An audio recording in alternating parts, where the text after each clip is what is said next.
is Chuck Schaefer, and I'm joined by Eric Coleman of Silverpop. Eric, thank you for joining me today. Thanks, Chuck. Glad to be here. Eric, Silverpop is a market leader in the marketing automation technology space. But could you describe your application? What does it do? How is it used?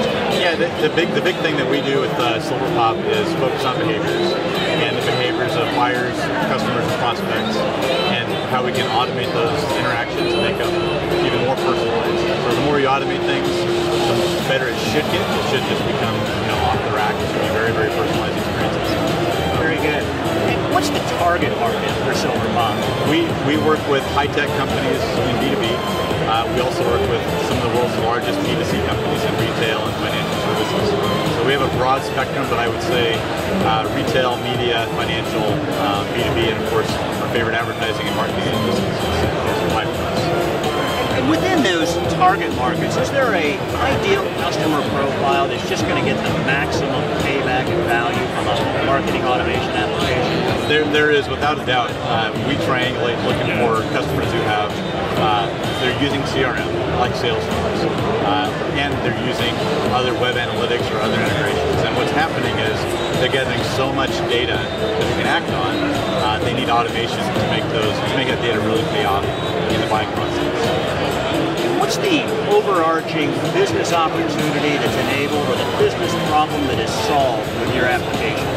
It really is about leveraging all of this data and all of these insights, along with all the content that marketers are creating now, whether it's coupons in retail or white papers and webinars in B2B, and making sure that each individual is treated as an individual, that they're given the right content at the right time, on the right channel, even social and mobile channels, so they can consume it when they want it, how they want it, and move them along in the process. So we're trying to enable marketers to leverage that data to make things excellent for their customers.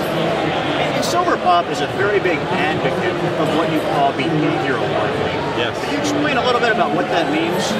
We're really looking at what are buyers doing, what signals are they giving off in their behaviors, what channels are they communicating with us, and what value are they finding in our services or in our customer services, and how do we make this an even more valuable experience using those behaviors. So behaviors are everywhere.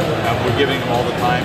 On behalf of our customers, we track about 5 billion behaviors a month, and turning that into marketing content and programs and nurturing programs that really pay off. That's what we do. And for the customer that does churn that data into behavioral analysis, what are the top line or bottom line benefits that they're achieving? So results right away. Right away, we see our customers who go from regular email and marketing automation and start to deploy behavioral marketing. Their results are up significantly, three-digit increases often.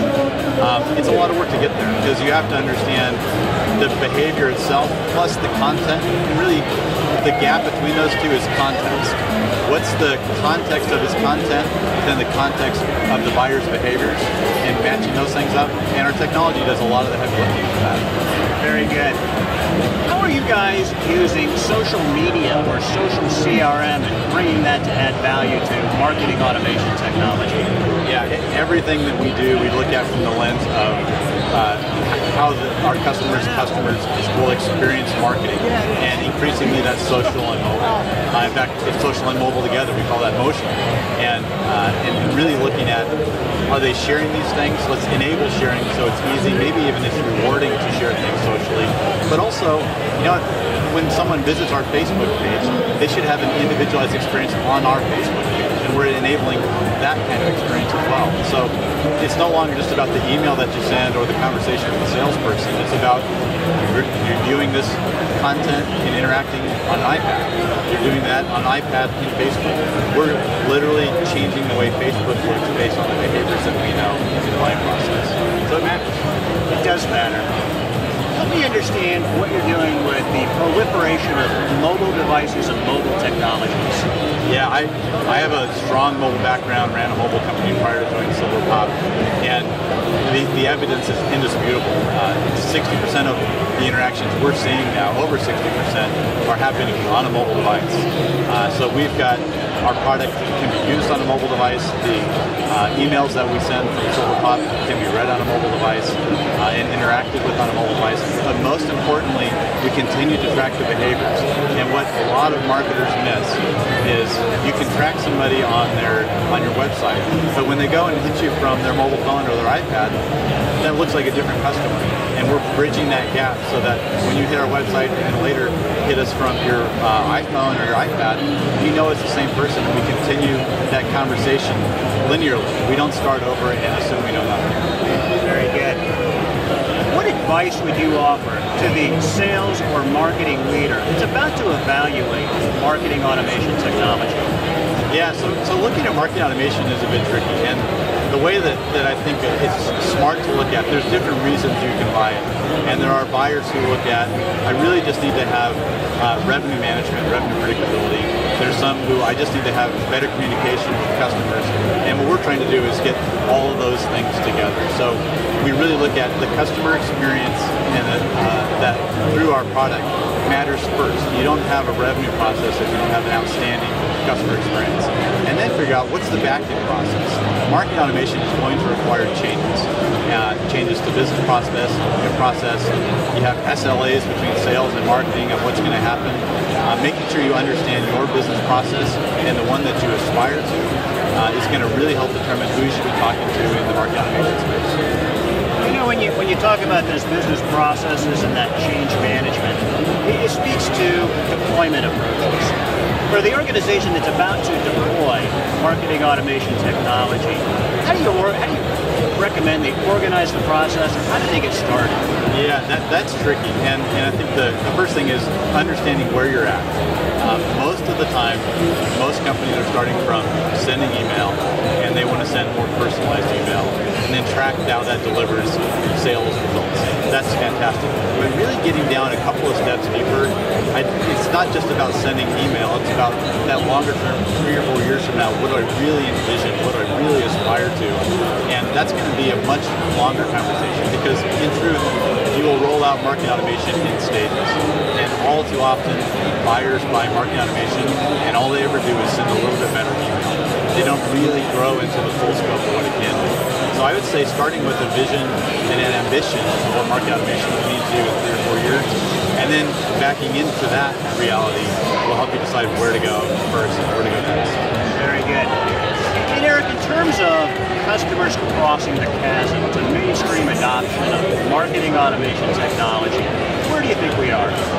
Wow, and you know that there's a lot of views, and the industry folks say that we're at the 10% penetration of marketing automation of the potential world of buyers, and I think that's even overstated, because that really generally we think of marketing automation as a high-tech software solution, and we're doing marketing automation for the world's largest packaged goods companies and the world's largest automobile companies.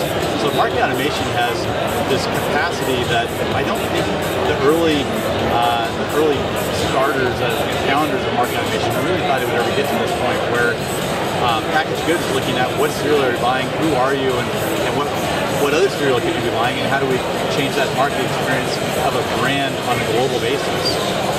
That was never really in the scope of marketing automation. So I think we're maybe at 1 or 2% penetration of the world's potential buyers, but the scope of the buyers has changed dramatically as ultimately marketers are now looking for greater productivity, measured results, and predictability in the business process. Very interesting. My last question, let me ask you, if we look forward a couple of years, how do you expect this marketing automation technology industry is going to change or evolve? That's a great question, and I wish I had my crystal ball, but I'll tell you there's going to be more reliance on data. Obviously, more and more data coming in. What do I do with it? There's a huge movement for content. You're hearing that everywhere. So I think that not just building content to build content, but building context for your content is going to be really critical. And I think marketing automation technology will begin to sniff out context better than it is doing today. And the movement towards behavior. We really believe that we're ahead of that, and more buyers that's resonating with that behavioral marketing automation is going to be something we're all looking at buying. Very good. And with that look to the future, I think we're at a good break point to conclude our conversation. This is Chuck Schaefer. I've been joined by Eric Coleman of Silverpop. Eric, thank you for joining me today. Thank you, Chuck. Love it.